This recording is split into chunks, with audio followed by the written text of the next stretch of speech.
Welcome to Aletheia Bible Fellowship. Today's sermon is the last in the series of the parent-to-child relationship, what it means to be a caregiver, and specifically about the change in relationship. Some people would title it letting go. It's really more of a metamorphosis or a change in relationship. If you have questions about this sermon or any of our others, you can hit us up at abfpdx.org for more information. I'm going to finish up today the parent side of the parent-child relationship, and then next week Adam's going to come along with the child side of the parent-child relationship, so I guess that would be the child-parent relationship. As we continue to explore what our relationships look like this year, studying specifically solidarity within our fellowship, within the family, within the group, and our relationships with one another. So we're going to talk specifically today about what it looks like when you're no longer a direct caregiver for your child. Some have said, what does it look like when it's time to let go? When it's time to change that relationship so it's no longer what it has been for, well, the entirety of your child's life. I don't necessarily like the term let it go because it's not really a relationship that you're releasing. It's a relationship that is changing into something new. So I will say let it go a few times just so that we have that common understanding, because that's kind of the vernacular that the world uses, that I've even heard other Christians use. But I want to make it clear, it's not a complete breaking of relationship. It's a changing of that relationship. It's transitioning to something different. So it's a change from being somebody's caregiver to being more akin to their mentor, to being more akin to their peer. And this can be a very difficult thing for parents. It can be a difficult thing for children as they look to navigate that as well. So what does it look like when children begin to take responsibility for themselves and their actions? What does it look like when the relationship becomes something completely different and no longer is catering to the care of needs? What does it look like when this relationship that you have literally spent a lifetime developing with this person suddenly becomes different than anything that you've ever known with them? See, this month we've been going through several different resources. I mean, we have parenting classes this month. I've referred you to Truth Time with Pastor Monty, season 4 specifically, which spent a lot of time talking about these types of relationships. And one of the things that I mentioned just briefly on the first Sunday of this month was that both of these things, these resources that I'm pointing you to, have a resource themselves that they refer to, which is crib theory. And I was reminded this last week that crib theory is also available as an online resource for you. And in fact, you can go to our website at abfpdx.org, go to the internal ministry section, and there's a parenting resources icon for you to click on. And one of the things in there is this document that spells out crib theory for us. Now, what is crib theory? It is not the theory of how it is that you put a baby to bed. Just throwing that out. Crib stands for covenantal, relational, infinite, and biological. So covenantal, relational, infinite, and biological. This is just summer understandings that we developed. Now, you have to acknowledge certain things when it comes to these relationships, when it comes to the parent-child relationships. Some of the truth, and as I go through some of these truths, you're going to say, "Oh, well, I hope you do. Oh, I remember James mentioned this last week or the previous week."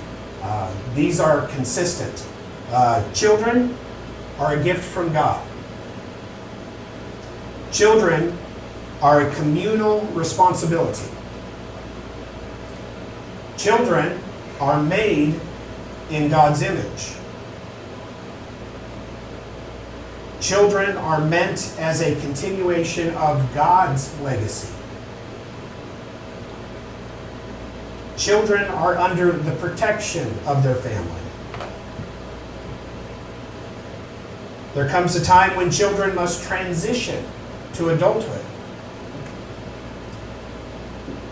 Discipline, direction rather than punishment, is a way of showing love to children. Children are capable of being wise. A child who is taught the ways of the Lord will not stray from this path when they get older. Do any of those sound familiar to you? I see a few people shaking their heads. If they don't sound familiar to you, remember, this entire month's sermons are available from our YouTube channel. So you can go back and you can highlight those points that those things are mentioned. The reason that they're mentioned many times this month and they're mentioned right now today is because this is important to our understanding of our relationship to our children. And again, for those that don't have children and aren't in those types of relationship, remember that there are children that look up to you and you actually are helping as a partner to parent them. This is part of that proper flow of authority that starts from God to the father, mother, and then the church partner that helps to bring them along. That's part of the communal responsibility that we have. Today we're going to focus primarily on this one though. There comes a time that the children transition to adulthood. And it's our job as parents to help them through this transition. More often than not, as parents, we often hamper that change more than anything, right? For most children, entering adulthood is culturally defined, right? There's like ages. You can think that the Jewish tradition, a boy is considered a man at 13. In America, the threshold for adulthood is kind of considered 18. But there's still certain things that you can't do until you reach 21. So, what happens between 18 and 21? You're a proto-adult, I guess. You have some of the freedoms and responsibilities, but not all of the freedoms. Now, of course, between you and me, we have met people that are much older than those age groups that still do not act like adults. And unfortunately, I deal with quite a few of them in my secular job. Before a child becomes an adult, the parent-child relationship should have gone through a progressive change. A shift from you providing all of their care to starting to include them in the decisions for their care. It doesn't always happen, and it doesn't always work right, but there's time for repair in that. This is a gradual thing, even though it may seem like it goes by just like that. It does. But it is a gradual change that takes place. It is not something that just happens overnight. You don't wake up suddenly and say, oh, my child is now an adult. And if you do wake up and determine, oh, my child is now an adult, there's still help for that and that relationship.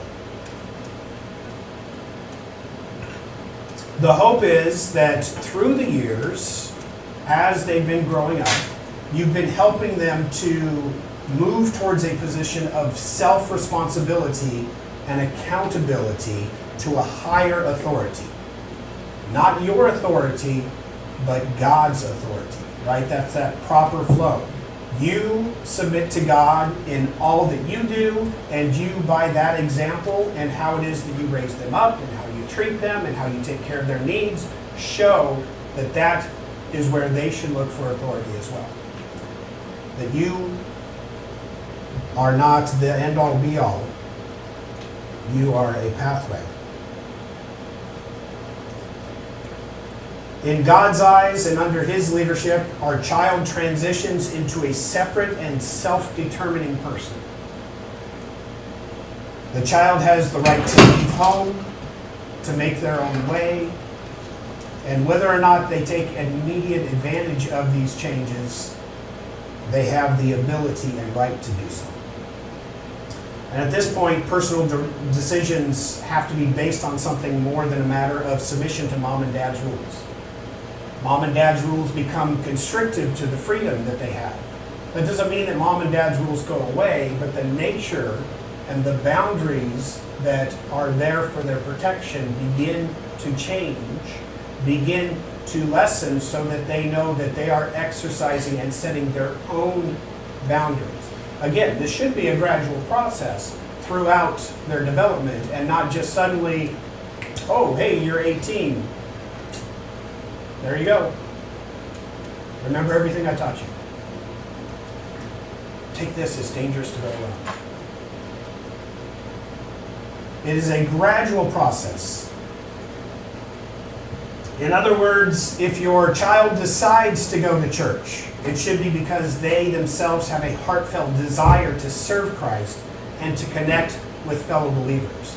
This means that you have tethered them and grounded them in a fellowship that they will not stray from. You cannot make them go, because all you will do if you make them go is make them want to run away from that. If they stay away from drugs and alcohol, it shouldn't be because you tell them that they need to, but because they understand that there are negative consequences of substance abuse and want to honor their own body as the temple of the Holy Spirit. So we don't just tell them not to touch those things. We have logical conversations throughout their development, talking about why it is that we do not use those substances, why it is that we do not allow those things to take over our minds and our bodies. Do you hear a continuing theme here? There's a process that takes place. It's not a momentary thing. This transition cannot and will not happen overnight, and it's a transition that, if it starts earlier, goes a lot smoother for the adult and for the child that is becoming an adult.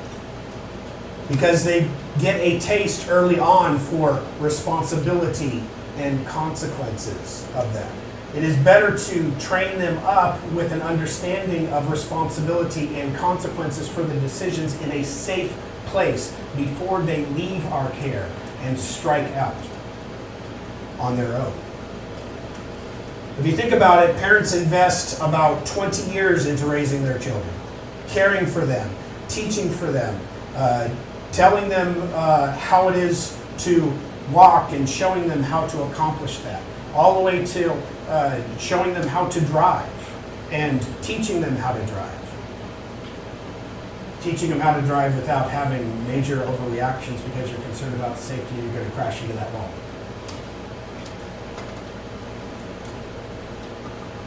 That's a very stressful thing about it.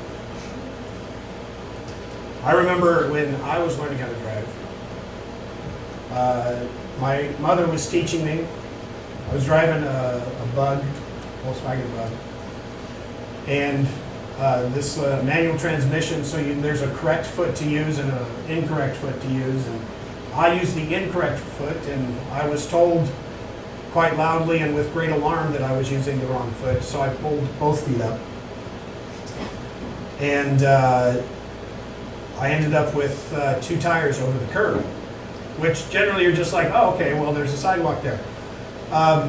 This curb actually had a drop off on the other end of about 3 feet. So we had 2 tires just rotating in the air.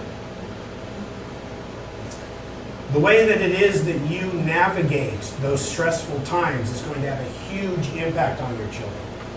I'm 49 now, and I had that experience when I was 15.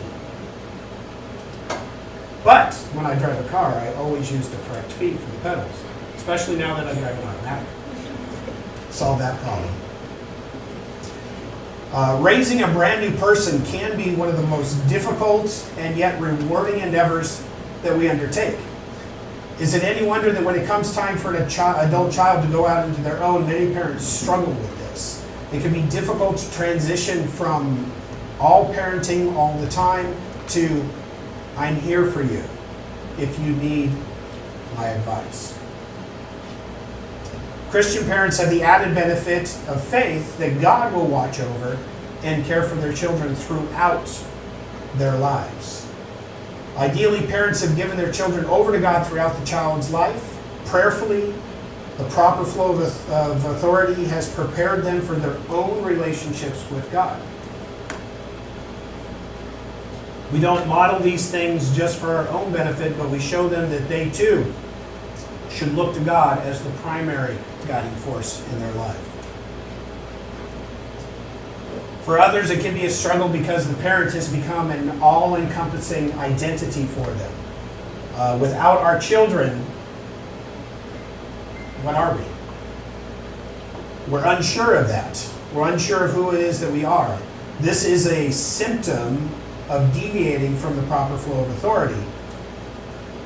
Taking God the Father and putting our child in that place. This is unfortunately an all too common experience.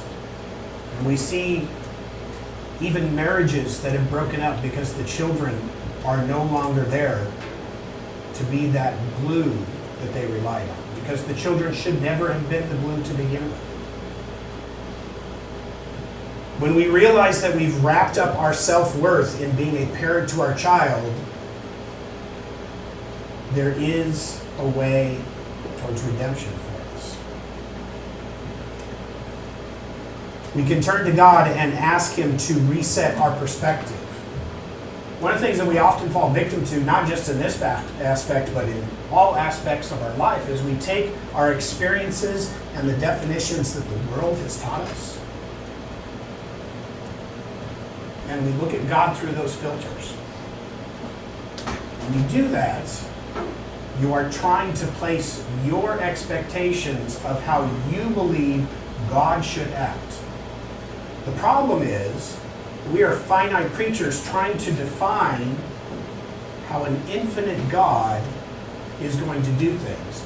We're filtering it through our own experiences instead of following along what it says in God's Word, which is to put on the helmet of salvation. See, when we look at things through the helmet of salvation, we realize that it is God's perspective that matters on things. So when we look at God, we should not place our own experiences and filters upon Him, but we should use our salvation as a guide. How is it that God defines Himself to us? This is a skill that we need to teach to our children so they don't project onto God, but they project God forward. Some of our children, when they're ready to go, it can cause a degree of fear. There's vast amounts of dangers and pitfalls that people face in the world, and we don't want our children to, have to suffer at all, right? We don't want them to experience any difficulty. Letting go is a means of giving up the illusion of control of your child's life. You're not letting go of the relationship with your child. You're letting go of that direct aspect of relationship with your child. Because your relationship is now changing.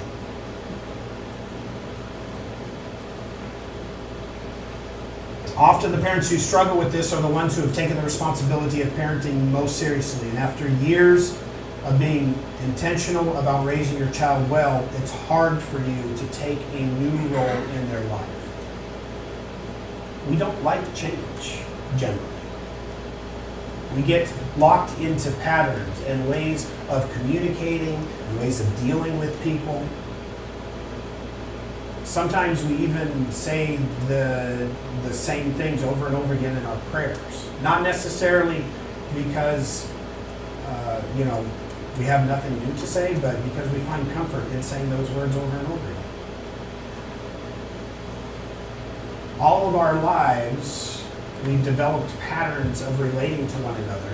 And when those patterns begin to change, it can be difficult for us to be willing to step out and to allow that growth to happen.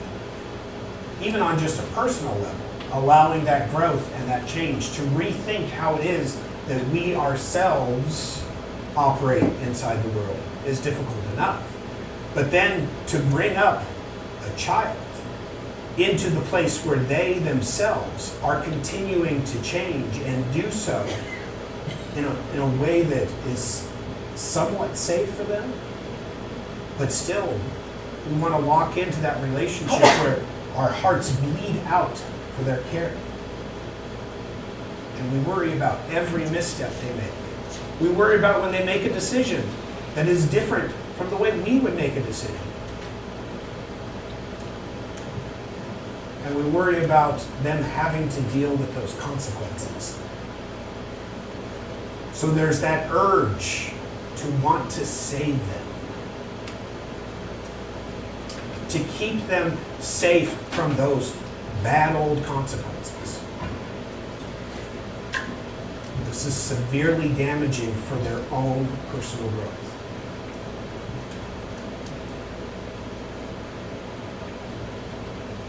So though it may hurt to see your child experience some pain, to try to rescue them tells them that we do not believe that God is sovereign. That we do not believe that God will take care of them. That we do not believe that they are safe in God's hands. And that is so much more damaging than any consequence that they could experience in their lives because of their decisions.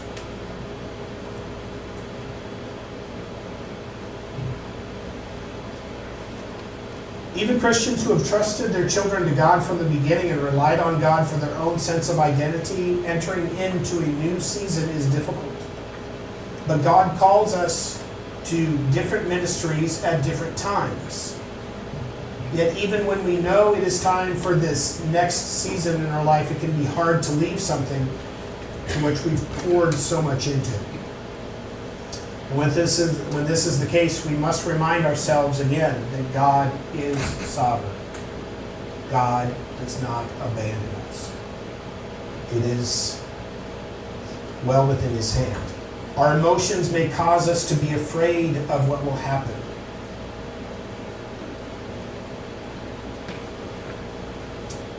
If you believe that your adult children are incapable of making their decisions and dealing with the consequences, it is a disservice to them, and it keeps you in that parental caretaking mode instead of parental advisory mode. And this damages your relationship with them as well.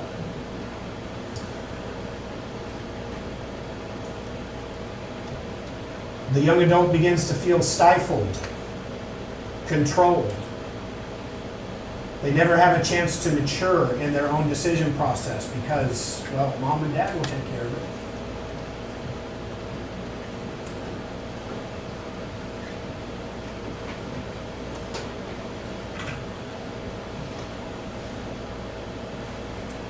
The healthiest way of letting go of our children is entrusting them to God, who will continue to care for them. We want the best. We want to offer counsel when we're sought. If the child doesn't know Christ, we can pray for their salvation and trust that as we serve God, He is faithful and just.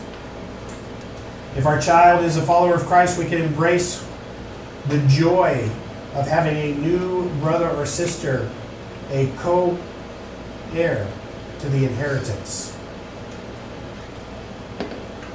Someone else who has developed a relationship and become one with Christ as He is one with the Father. As the child grows through their teen years and into adulthood, the levels of responsibilities need to increase as the maturity increases. So it is with the young adult living at home. There should be clear expectations that as a family member, as someone who takes care of what it is that we've been given, this is what we do. These are the standards that have been set. There are different levels of responsibility and choices that can be made. That should be done in direct partnership with the fellowship of faith, because you are partners in parenting these children. There shouldn't be a separation between this is my family, this is my church. We should all be working together. Our home should be an extension then of that fellowship. This is why it is essential to have an active partner in the fellowship to offer counsel as well as counsel you, and know that people will take information in differently from those they consider parents and those they do not. We have the opportunity for our children to be informed and to make informed decisions based off of how they relate not just to us, but to other people. So we put them in partnership with our fellowship, and they have a plethora of places to get wise counsel from. So they don't just hear this from mom and dad. And be prepared, that partnership may sometimes give advice that is different from yours as a parent. But that is why we're in fellowship together. We're all moving the same direction. We're all seeking to glorify God. The way I'm going to handle a situation is different than the way Dylan's going to handle a situation. It's different the way Josh is going to handle a situation. We all bring those interesting aspects to our lives, and in counsel with each other, I can be strengthened in the way I handle something. I can even alter it so that I handle it even better based off of the counsel I receive from Dylan and from Josh. Allow your children to develop those relationships, and they will be wiser for it. It is important to remember those verses that we've shared over this month. Remember Ephesians 6, verse 4. Fathers, do not provoke your children to anger by the way that you treat them. Rather, bring them up with discipline and instruction that comes from the Lord.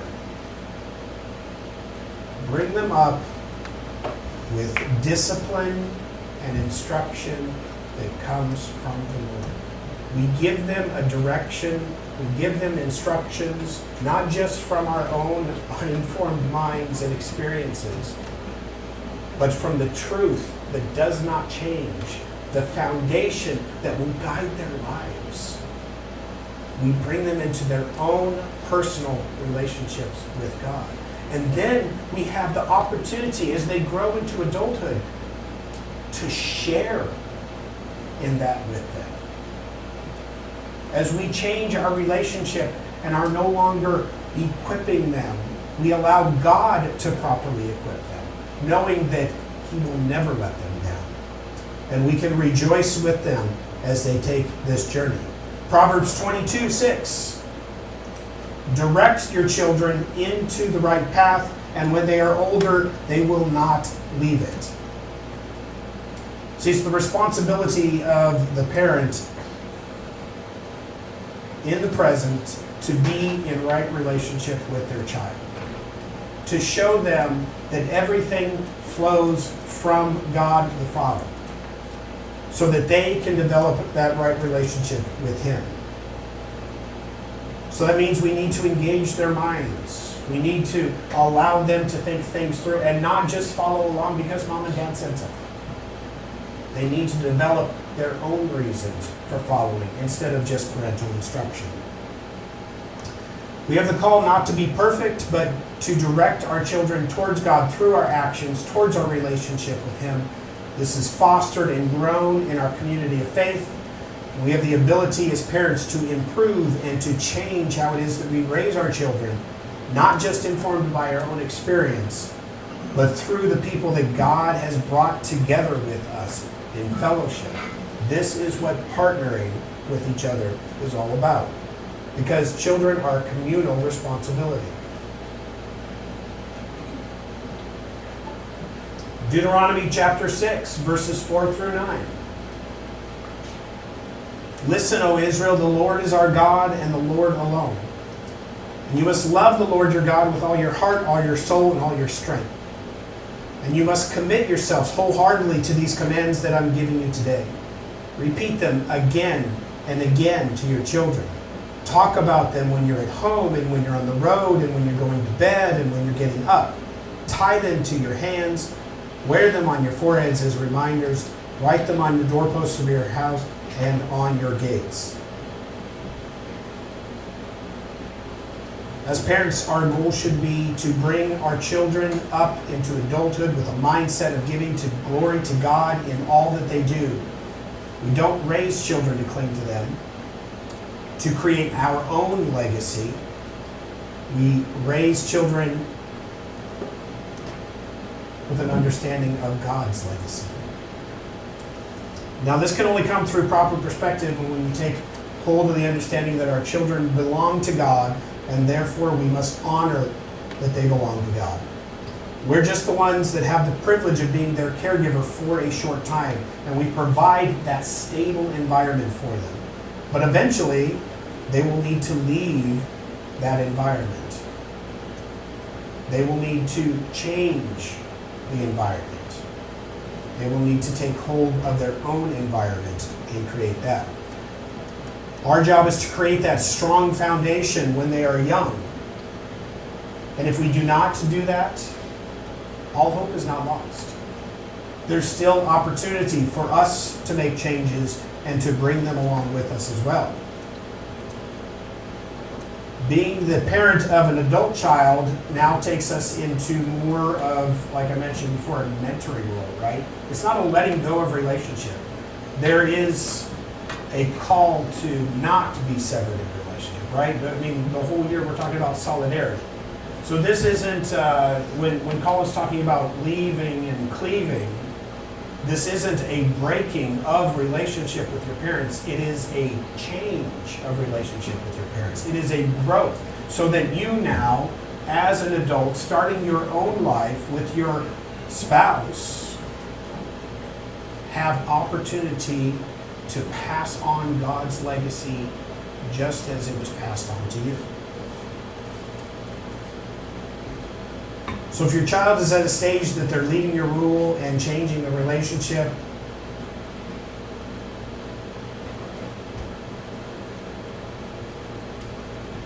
know that if they cast aside that relationship and they cast the relationship with God aside, not all is lost. We can look to Luke 19:10. Luke 19:10, it says, "For the Son of Man came to seek and save those who are lost." Remember, there was a change in relationship in the garden. There was a loss of intimacy. There was a loss of identity. There was a loss of authority. But God the Father allowed those consequences to come to bear and showed a way for his children to be returned to the fellowship. Just as we know that our children have that opportunity to return to fellowship as well.